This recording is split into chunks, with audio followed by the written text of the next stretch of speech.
Hello everyone. In this particular video, we are going to look at a core Java interview problem. And the problem statement is to implement a thread-safe singleton class in Java. Now, before jumping on to the problem itself, let us try to first understand the requirements that we need to take care of while designing a solution to this problem. So all of us are aware that a singleton class must have only one instance. It cannot have multiple objects created by any external class. So from the functional point of view, the requirements are that a singleton class should always create only one instance or provide only one instance of the class. It should provide a global access point to that instance so that other classes can use it. It should also prevent external code from creating objects using the new keyword because then that would in a way break the first functional requirement, which is to have only one instance of the class, right? And the fourth functional requirement would be to create the instance only when required. This means that we are going to, be having to implement the lazy initialization feature so that the instance of the class is not created at the time when the class is loaded into the memory, but rather only created whenever it is, any other external class is trying to get that instance from the base singleton class. But this is about the very basic functional requirements of the class. But as you can see in the problem statement, we have written this keyword thread safe. So that means we must also fulfill some of the concurrency requirements in this case. So for this particular case, the concurrency requirement would be that multiple threads, uh, if present in an environment, must not be able to create multiple instances of the singleton class, which means that even if our environment is multi-threaded, then also the singleton class must provide only a single instance of that class, and no multiple objects should be created, even though threads are trying to access the singleton class simultaneously. So we must implement a way which should prevent this particular scenario. And last but not the least, some of the design goals that we should follow should be that we want the implementation to be correct, which means we should implement a bug-free solution. It should be thread safe as discussed. It should be efficient, and also it should be easy to understand, right? It should not be a very complex solution, which would make it very hard to understand. So it should be easy enough to be understood by other developers per se. So this was all about the requirements. Now let us move on to implementing the solution. I'll just create a singleton class and I'll just create a very basic singleton class in Java.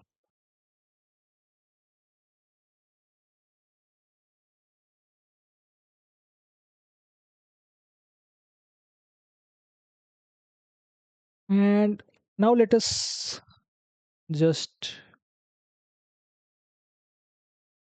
implement the requirements one by one so that we will be able to uh, fulfill the requirements that we discussed earlier. So let us implement the first functional requirement. That is, we want only one instance of the class to be provided. Okay. So if we want only one instance of the class to be provided, then we must prevent the object creation, right? Which is point number 3. And in order to prevent the object creation, we must declare the constructor to be a private, right? That is the first requirement that we must fulfill. So we'll just make the constructor private. In this way, we will prevent any initialization by using the new keyword from any external class which is present. This constructor will not be called by anyone, and if the constructor is not called, the object will not be created. So this way we have prevented any external code from creating objects using the new keyword. So the third functional requirement is fulfilled. Now we have to create only one instance of the class. Since no object will be created, hence we cannot have object specific or instance specific variables. That means we must store it in something which belongs to the class itself. That means we must implement a static variable here, which will be of type singleton class itself, in which we will store the only instance that is to be created, right? So we'll do this, and this instance, let's name it as single, or just let's name it as instance, right? So this instance variable would belong to the class since it's static, which means we do not need to create any object to access it. We can just access it using the class name itself, but we have made it private so that no other external code will be able to modify it. And if we don't want this to be modified, that we can make it final as well. So the first problem, or the first functional requirement, is being implemented in this way. But the second functional requirement, which is to provide a global access point to this instance, must be implemented here as well, right?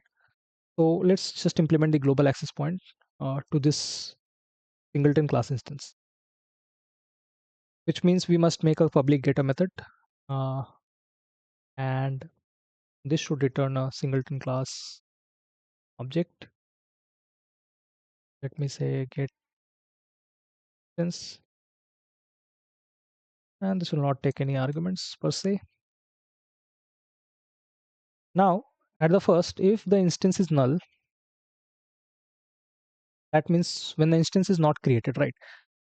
See, this fourth point is also being covered here. We are talking about lazy initialization. We could have done this way, that we could have initialized it here by new singleton class. Since this constructor is private, we will be able to access it within this class only. So writing new singleton class within this one is fine, right? It will not throw any errors, but this cannot be accessed from outside by any external code.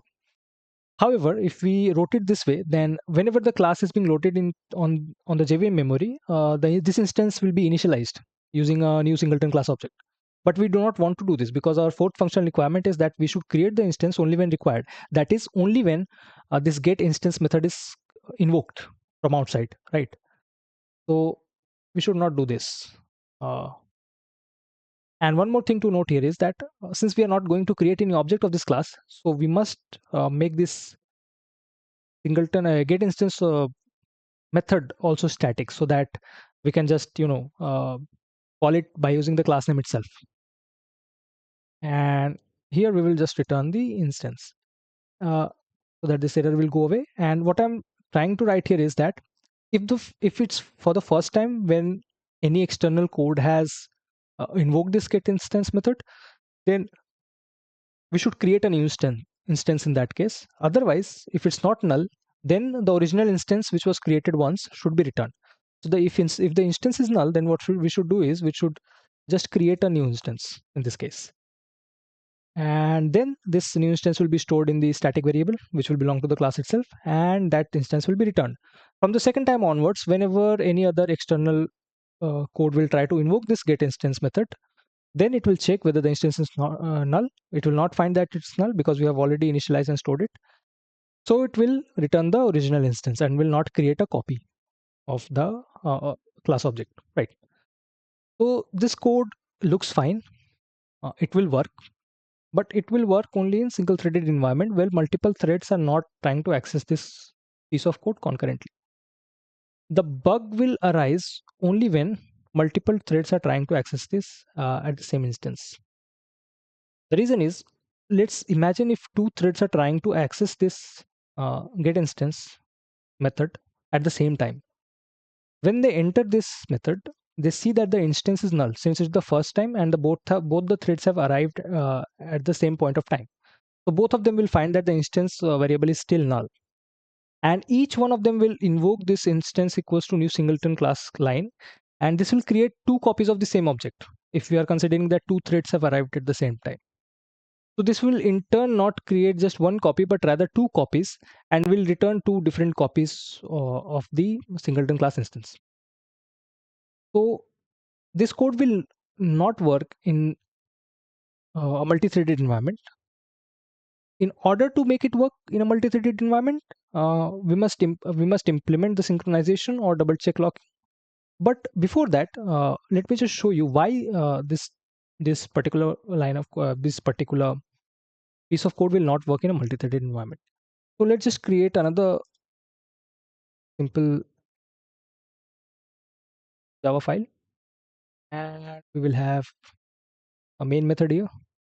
Inside this main method, what I want to do is I just want to create two threads and have this singleton class instance uh, invoked, or this get instance method invoked uh, from each one of them, and then store those instances and then compare them whether they are same or not, right? So what I'm trying to do is, let's say we have a thread, let's say this is t1, and what I want to do is I want to have a new thread object. Similarly, I'll copy this, I'll have the a t2 here, and this will also will have a new thread object. And I also want that a singleton class array, let's say instances, should be new singleton class. I want two of the instances to be created, since we are going to use two threads only. And in this, what I will do is I will write a very simple lambda expression, which will be to call the get instance method, and we will store the t1 result on the 0th index of the instances array. We will just do singleton class dot get instance. So what this will do is this will call the get instance method, and I'm trying to show you that what happens when two threads are trying to invoke this get instance method simultaneously. So this will also and this result should be stored at instance 1. Okay, and after we have done this, let's just start the both the threads, t1 dot start and t2 dot start, and we will just join both of them.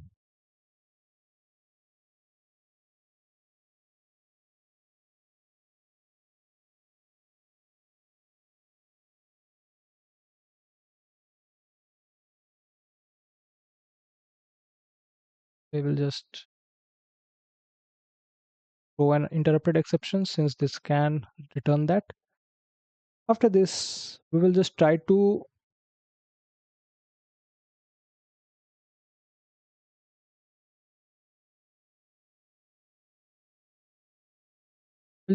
print the uh, instance 0 and instance 1, and we'll see what memory address are being returned from here. And we will have this, and also we will try to check whether both the instance this should be instances of whether both the instances are similar equal or not. So for this we can definitely use the dot equals, as this will point to the same memory address. So if both of them are same, then this should return a true, otherwise this should return a false. And if we try to run this now, let's check what the object is. So this is singleton class 4A57495, and this is also same. So both of these are returning true. That means only one instance of this object is created. Now what happens if there is a time delay between these two? So for example, let's add a deliberate time delay. So for example, red dot, let's make this thread sleep for 100 milliseconds. If there is another anything else, then we'll not do anything for now.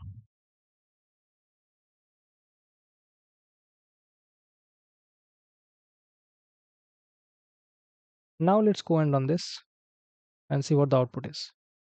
See, in this case, when both the threads arrived and tried to invoke this get instance method, since there is a time delay, uh, one of the threads came, it started its work, but the work was not finished, right?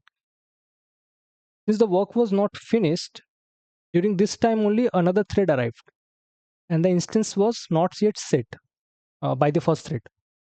What happened was the second thread tried to invoke the same get instance method, came here and saw that the instance is null. It again went to sleeping state for 100 milliseconds. Meanwhile, the second thread has already initialized a new singleton class object with this particular memory address. But the other thread was not aware of this instance.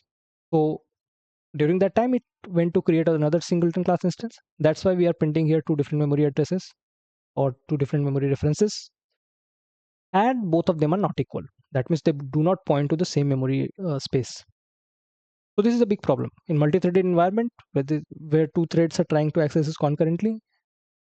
This might uh, lead to improper behavior, which means our code is not correct, right? So what should we do in this case? How should we make it thread safe? The very what do you call the very layman solution would be to add the synchronize keyword here. This will block the entire method from a concurrent access, which means if one thread is coming here, it's trying to do its work, whether it's waiting or not. Until the lock is released by this thread, another thread will not be able to access it. Now, if we try to run this, we will see that both the instances are same. So this will prevent duplicate instances from getting created. But is this a good solution? Well, this is a good solution when there are not too many overheads to be taken care of. What do you mean by that? In this particular solution, the synchronize keyword locks the entire method, which means that any other thread which will try to invoke this getInstance method will not be able to invoke this method until and unless this lock is released by the original thread. And this will create a very bad overhead if there are large processes or large number of threads which are trying to get the singleton instance throughout the application. What should we do in this case? Well, to be honest, we can implement a double check locking mechanism here. So instead of locking the entire method itself, right? See, what is our purpose? Our purpose is to create one instance, right? Our purpose is not to verify every time someone is trying to get that instance, right? So that means locking should be implemented only at the time of the creation and not after it, right?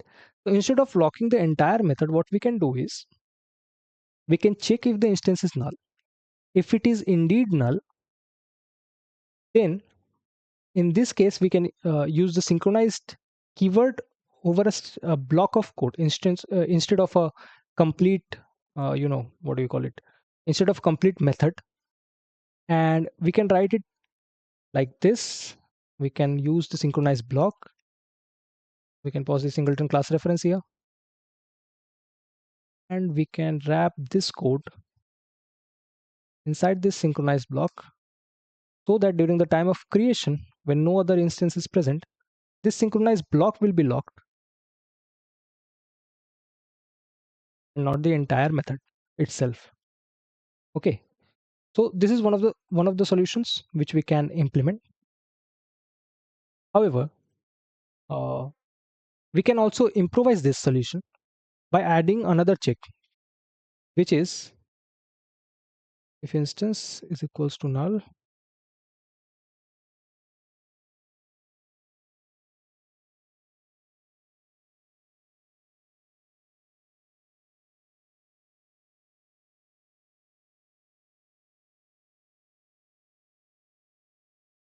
then we'll do this. What this will do is, let's say two threads are coming to this invoke this get instance method.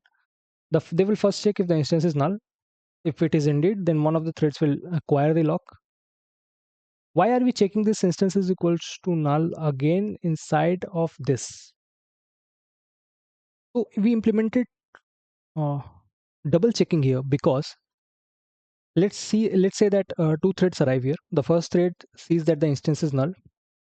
It acquires the lock for this keyword for this block of code and creates a new singleton class. If this lock was not there, let's say there was another thread T2 which was waiting here, and after the T1 will release the lock for this. If there was no instance equals to null check here, then since the instance equals to null check was being performed on the top of this block, then the other thread would enter this and just invoke this particular line of code, which will again create uh, two different objects of this class, right? Because this check was not being performed here. Along with this, since we are now optimizing our code for a multi-threaded environment, we must also make this particular static variable as volatile, so that if multiple threads are present and one of them is modifying this particular instance during the object during the first creation phase, then this particular variable should be visible across all the threads at the same time, and it should not be delayed. Now, this implementation of our singleton class is very thread safe since we have implemented a double checking mechanism here. So this will prevent any thread to create any duplicate object of this singleton class. If you try to run this now, we will see that again, both of the singleton class are referring to the same memory address, which means they are indeed just one instance of the object has been created and not multiple instance, right? So until now, we have fulfilled our functional requirements. This is also lazy initialization in this case. We are not initializing it at the time of the class loading. Along with this, we have also implemented the concurrency requirement, which means that multiple threads should not be able to create multiple instances simultaneously. We saw how how two of the threads were able to create multiple objects when this synchronized block was not there. Uh, did we achieve our design goal? Let's review this at once. We wanted the implementation to be correct, so we have verified that this implementation is indeed correct because two threads simultaneously trying to access this are returning the same instance of the class. This is thread safe. Yes, we have implemented it. Is it efficient? I would say yes, it is efficient uh, because the blocking overhead will be only present at the time of the creation of the object. And if the instance is not null, then it will simply enter any of the threads can enter and just get the instance which has been stored after the creation. So the locking overhead has also been reduced and this has been made more efficient. Is the solution easy to understand? This is the fourth design goal that I have written here deliberately. To be honest, this particular implementation seems a bit, you know, weird, you can say, or a bit hard to understand. So, can we make this more elegant, or to say? The primary requirement was that whenever this get instance method is being invoked by any external code, we must guarantee that the instance of this particular class will be created only once. If we look at the JVM specifications, the JVM specification specifically mentions that every class that is loaded into memory, it is guaranteed that it will be loaded in only once. So using this particular, what do you say,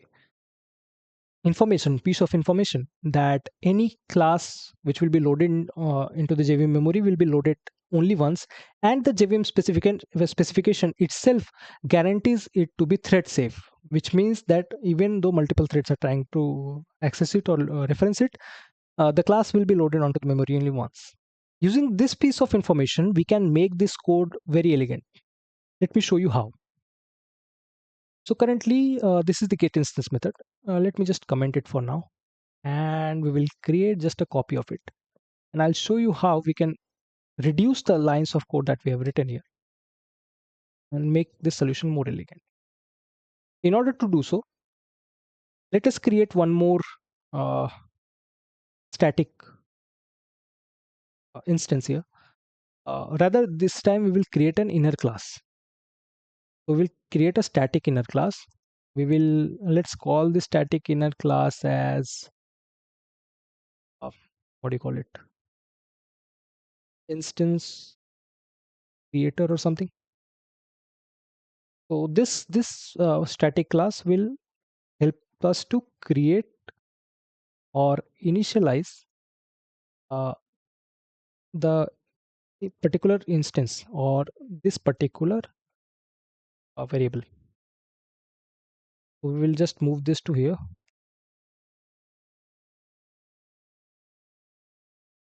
We will just write it as new singleton class. What I have done here is, for that let me just return this,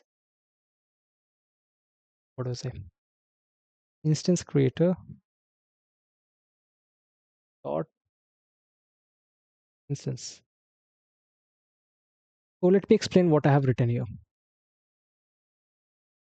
First of all, this code is now redundant, so we can just remove it. And we have now reduced the number of lines of the code in our solution, make it more elegant. Let me show you how we have made it more elegant. We are declaring a inner static class called as the instance creator within the singleton class itself.